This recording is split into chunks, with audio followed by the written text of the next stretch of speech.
आज की कहानी का शीर्षक है कैल्विन। विलियम थॉमसन का जन्म 26 जून 1824 को आयरलैंड के बेलफास्ट शहर में हुआ। उनके पिता जेम्स थॉमसन एक प्रसिद्ध गणितज्ञ और शिक्षक थे। उनकी माता का नाम मार्गरेट गार्डनर था। परिवार में शिक्षा का वातावरण था और बच्चों को बचपन से ही ज्ञान प्राप्त करने के लिए प्रेरित किया जाता था। जब विलियम केवल 6 वर्ष के थे, तभी उनकी माता का निधन हो गया। इतनी छोटी उम्र में मां का साया सिर से उठ जाना किसी भी बच्चे के लिए बहुत बड़ा आघात होता है। लेकिन उनके पिता ने अपने सभी बच्चों की शिक्षा और परवरिश में कोई कमी नहीं आने दी। उन्होंने स्वयं अपने बच्चों को गणित, विज्ञान और साहित्य पढ़ाना शुरू किया। कुछ वर्षों बाद उनके पिता को ग्लासगो विश्वविद्यालय में गणित के प्रोफेसर के रूप में नियुक्ति मिली। पूरा परिवार स्कॉटलैंड के ग्लासगो शहर में आकर बस गया। यही स्थान आगे चलकर विलियम के जीवन की दिशा बदलने वाला साबित हुआ। केवल 10 वर्ष की आयु में विलियम को ग्लासगो विश्वविद्यालय में प्रवेश मिल गया। इतनी कम उम्र में विश्वविद्यालय में पढ़ना अपने आप में एक असाधारण उपलब्धि थी। वहां उन्होंने गणित, प्राकृतिक दर्शन, भौतिकी, खगोल विज्ञान और दर्शनशास्त्र का अध्ययन किया। विलियम को विशेष रूप से फ्रांसीसी वैज्ञानिक जोसेफ फूरिये के कार्यों में बहुत रुचि थी। उन्होंने बहुत कम उम्र में ही फूरिये के हीट कंडक्शन के सिद्धांतों का गहराई से अध्ययन किया। उस समय यह विषय अत्यंत कठिन माना जाता था, लेकिन विलियम ने उसे न केवल समझा बल्कि उसमें नए विचार भी प्रस्तुत किए। 16 वर्ष की आयु में उन्होंने वैज्ञानिक विषय पर अपना पहला शोध लेख प्रकाशित किया।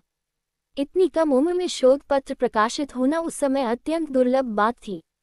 इससे पूरे वैज्ञानिक समुदाय का ध्यान उनकी ओर गया।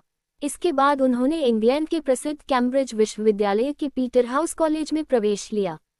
यहाँ भी उन्होंने अपनी प्रतिभा का शानदार प्रदर्शन किया। गणित और भौतिकी की प्रतियोगिताओं में वे लगातार शीर्ष स्थान प्राप्त करते रहे। कैम्ब्रिज में पढ़ाई के दौरान उन्होंने केवल पाठ्यक्रम तक स्वयं को सीमित नहीं रखा। वे प्रयोगशालाओं में घंटों काम करते, वैज्ञानिकों के शोध पत्र पढ़ते और नई नई समस्याओं के समाधान खोजने का प्रयास करते थे। उनके लिए विज्ञान केवल एक विषय नहीं था, बल्कि जीवन का उद्देश्य बन चुका था। पढ़ाई पूरी करने के बाद वे कुछ समय के लिए फ्रांस गए। वहां उन्होंने यूरोप के प्रसिद्ध वैज्ञानिकों से मुलाकात की और आधुनिक वैज्ञानिक प्रयोगों को निकट से देखा। इस यात्रा ने उनके वैज्ञानिक दृष्टिकोण को और अधिक व्यापक बना दिया। सिर्फ 22 वर्ष की आयु में उन्हें ग्लासगो विश्वविद्यालय में भौतिकी का प्रोफेसर नियुक्त कर दिया गया। इतनी कम उम्र में प्रोफेसर बनना उस समय एक ऐतिहासिक उपलब्धि थी। आने वाले 53 वर्षों तक उन्होंने इसी विश्वविद्यालय में अध्यापन और अनुसंधान किया। विज्ञान की दुनिया में एक महत्वपूर्ण प्रश्न पर बहस चल रही थी, ऊष्मा वास्तव में क्या है? क्या ये कोई अदृश्य द्रव है या फिर ऊर्जा का एक रूप? विलियम थॉमसन ने इस प्रश्न का उत्तर खोजने का निश्चय किया। यही खोज आगे चलकर उन्हें थर्मोडायनामिक्स के महान वैज्ञानिकों में शामिल करने वाली थी। उन्हें विश्वास था कि प्रकृति के हर नियम को गणित की सहायता से समझा जा सकता है। इसी सोच ने उन्हें जीवन भर नए नए प्रयोग करने और सिद्धांत विकसित करने के लिए प्रेरित किया। ये तो उनके जीवन की केवल शुरुआत थी। आने वाले वर्षों में उन्होंने ऐसे महान कार्य किए जिनकी वजह से पूरी दुनिया उन्हें लॉर्ड केल्विन के नाम से जानने लगी और तापमान की सी इकाई उनके नाम पर रखी गई। कई वैज्ञानिक मानते थे कि ऊष्मा एक अदृश्य द्रव क्लोरक है, जो एक वस्तु से दूसरी वस्तु में प्रवाहित होता है। लेकिन कुछ वैज्ञानिकों का मानना था कि ऊष्मा वास्तव में ऊर्जा का एक रूप है। विलियम थॉमसन ने इस समस्या का गहराई से अध्ययन शुरू किया। उन्होंने फ्रांसीसी वैज्ञानिक साडी कार्नोट के ऊष्मा इंजन संबंधी सिद्धांतों का विश्लेषण किया और ब्रिटिश वैज्ञानिक जेम्स प्रेस्कॉट जूल के प्रयोगों का अध्ययन किया। जूल ने अपने प्रसिद्ध प्रयोगों से सिद्ध कर दिया था कि यांत्रिक कार्य मैकेनिकल वर्क और ऊष्मा हीट एक दूसरे में परिवर्तित हो सकते हैं। शुरुआत में थॉमसन को जूल के निष्कर्षों पर संदेह था। उन्हें लगता था कि ऊष्मा का पुराना सिद्धांत अभी पूरी तरह गलत सिद्ध नहीं हुआ है। लेकिन जैसे जैसे उन्होंने स्वयं प्रयोग किए और जूल से चर्चा की, उनका दृष्टिकोण बदलने लगा। अंततः उन्होंने स्वीकार किया कि ऊष्मा वास्तव में ऊर्जा का ही एक रूप है। यही वह क्षण था जिसने आधुनिक थर्मोडायनामिक्स की नींव को और अधिक मजबूत बनाया। विलियम थॉमसन ने जूल और अन्य वैज्ञानिकों के कार्यों को आगे बढ़ाते हुए ऊर्जा के व्यवहार का अध्ययन किया। उन्होंने ये समझाया कि ऊर्जा नष्ट नहीं होती, बल्कि केवल एक रूप से दूसरे रूप में बदलती है। उन्होंने ये भी बताया कि किसी भी प्राकृतिक प्रक्रिया में ऊर्जा का उपयोग पूरी तरह से उपयोगी कार्य में नहीं बदला जा सकता। उन्होंने यह विचार प्रस्तुत किया कि प्रकृति में होने वाली प्रत्येक प्रक्रिया की एक निश्चित दिशा होती है। उदाहरण के लिए, गर्म वस्तु स्वयं ठंडी हो सकती है, लेकिन ठंडी वस्तु बिना किसी बाहरी ऊर्जा के स्वयं गर्म नहीं हो सकती। यही विचार आगे चलकर सेकेंड लॉ ऑफ थर्मोडायनामिक्स का महत्वपूर्ण आधार बना। उस समय तापमान मापने के लिए सेल्सियस और फ़ारेनहाइट जैसी मापन प्रणालियां उपयोग में थीं। लेकिन इन दोनों में एक समस्या थी। इनमें 0 डिग्री सेल्सियस या 0 डिग्री फ़ारेनहाइट वास्तव में ऊष्मा का पूर्ण अभाव नहीं दर्शाता था। थॉमसन ने सोचा, क्या ऐसा कोई तापमान हो सकता है जहां पदार्थ के सभी कणों की ऊष्मीय गति लगभग समाप्त हो जाए? इस प्रश्न का उत्तर खोजते खोजते उन्होंने 1848 में एब्सोल्यूट टेम्परेचर स्केल का प्रस्ताव रखा। उन्होंने बताया कि तापमान का एक ऐसा न्यूनतम मान होना चाहिए जिसके नीचे जाना संभव नहीं है। इसे उन्होंने एब्सोल्यूट ज़ीरो परम शून्य कहा। बाद में वैज्ञानिकों ने इसका मान निर्धारित किया। 0 केल्विन इक्वल्स -273.15 डिग्री सेल्सियस। इस तापमान पर किसी पदार्थ के परमाणुओं और अणुओं की ऊष्मीय गति अपने न्यूनतम स्तर पर पहुंच जाती है। आधुनिक भौतिकी और रसायन विज्ञान में यह अवधारणा अत्यंत महत्वपूर्ण है। विलियम थॉमसन द्वारा प्रस्तावित परम तापमान मापनी इतनी उपयोगी सिद्ध हुई कि आगे चलकर वैज्ञानिक समुदाय ने इसे स्वीकार कर लिया। इस मापनी में पानी 273.15 के पर जमता है, पानी 373.15 के पर उबलता है और 0 के परम शून्य कहलाता है।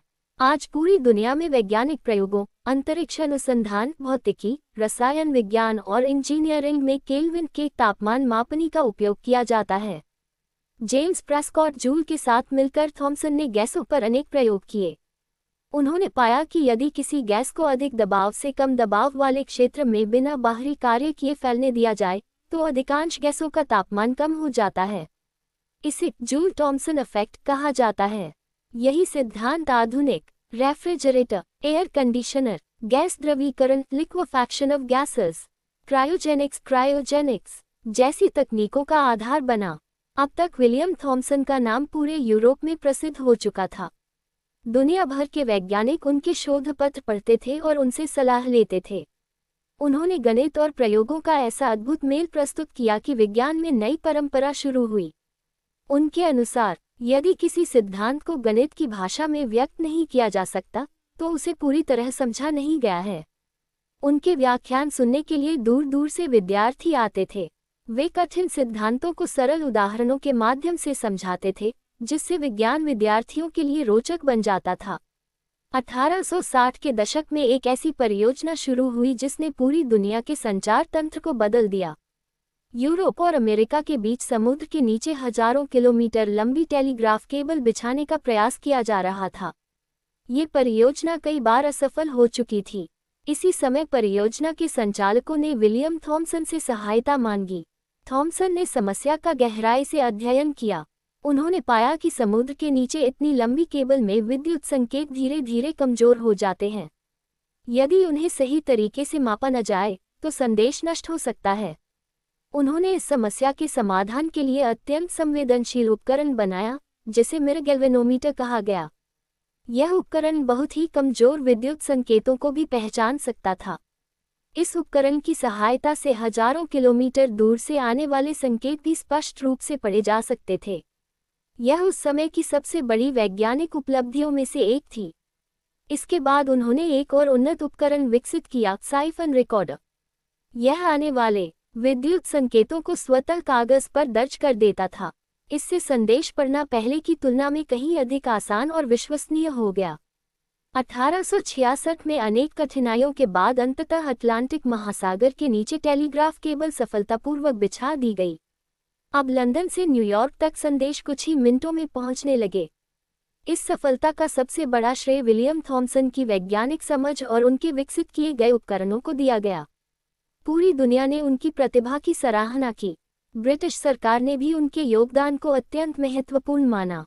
अटलांटिक केबल परियोजना की सफलता के बाद वर्ष 1866 में ब्रिटेन की महारानी क्वीन विक्टोरिया ने विलियम थॉमसन को नाइट की उपाधि प्रदान की। अब वे सर विलियम थॉमसन कहलाने लगे। ये सम्मान केवल महान वैज्ञानिकों और राष्ट्र के लिए असाधारण योगदान देने वाले लोगों को ही दिया जाता था। वर्ष 1892 में ब्रिटिश सरकार ने उनकी असाधारण सेवाओं के सम्मान में उन्हें बैरन कैल्विन ऑफ लार्ग्स की उपाधि प्रदान की। यहीं से वे पूरी दुनिया में लॉर्ड कैल्विन के नाम से प्रसिद्ध हो गए। ये नाम स्कॉटलैंड की रिवर कैल्विन से लिया गया था, जो ग्लासगो विश्वविद्यालय के पास बहती है। विलियम थॉम्सन ने वर्ष 1852 में मार्गरेट क्रम से विवाह किया। दुर्भाग्यवश उनकी पत्नी लंबे समय तक अस्वस्थ रही और 1870 में उनका निधन हो गया। इस घटना ने उन्हें गहरा आघात पहुंचाया, लेकिन उन्होंने स्वयं को पूरी तरह वैज्ञानिक अनुसंधान और अध्यापन में समर्पित कर दिया। बाद में 1874 में उन्होंने फ्रांसिस अन्ना ब्लैंडी से दूसरा विवाह किया। उनकी दूसरी पत्नी ने जीवन के अंतिम वर्षों में उनका भरपूर साथ दिया। लॉर्ड केल्विन की कोई संतान नहीं थी। लगभग 6 दशकों तक विज्ञान की सेवा करने के बाद 17 दिसंबर 1907 को स्कॉटलैंड के लार्ग्स में लॉर्ड केल्विन का निधन हो गया। उस समय उनकी आयु 83 वर्ष थी। तापमान की सी इकाई उनके नाम पर केल्विन रखी गई। रहेगा।